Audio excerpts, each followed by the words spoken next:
When you're ready to do the lesson with students, you need to double check a couple things. One thing is you want to make sure that your lesson is done.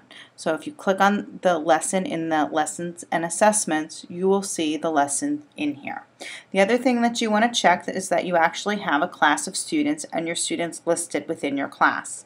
Finally, you want to test the receiver to make sure that when you input information, it detects what the remote is putting. So now I'm going to go to the Engage area. I'm going to put a check mark next to the lesson that I want engaged, and I'm going to engage this lesson. When I do this, this will actually start my CPS lesson. It's going to start by asking me which number I want to start with. So you could go in here and choose which one you wanted to start with if you didn't want to start with number 1. I normally just click next number 1, and that starts that question. So it comes up with the question for me. If you don't have this auto started, and I'll show you that in a moment, you would have to hit start to start the lesson. So once the students, once this is started, the students can go ahead and they can put their answers in. As they answer, you will see that this is turning a different color. Once they have their answers in, if they change their answers, it will come up to yellow. If they put the same answer in, it will come up green. And if they choose an answer that doesn't exist, it will indicate a red X. Once all of your students have answered, you can hit end.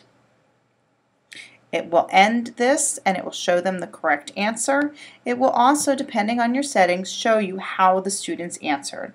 So in this case, everyone answered correctly. Once you go to the next question, it will start the next question again. So the students would go through this. Students would answer the different questions. Once all your students have answered, you can hit end.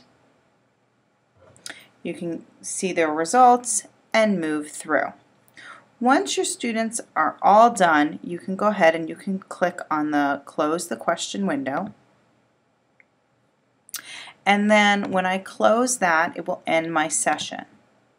With my session ended, I can go through and go into the report area. You will see the different reports in here. When you click on the report that you want to see, you can click on Generate. This will pull up for me several different options, but if you want to see just the straight percentage, that's in the instructor summary. When you click Preview, this will generate a PDF for you showing you how your students did on this lesson. Now, these students are just listed by numbers because I chose a class where I did not have student names. If you have student names input when you create your classes, you will see those student names in the report. I do want to show you before we exit this the different options that you have when you are displaying your lessons. If you go into Settings and Delivery Options, these are the options that you have available. So I chose to auto start the question, which allowed those questions to start automatically without me hitting the start button. You could have a timer if you wanted to have the questions timed and they had to answer in a certain amount of time. Maybe you didn't want to show them the correct answer. So there are several options available for you in the settings depending on how you want your lesson to look.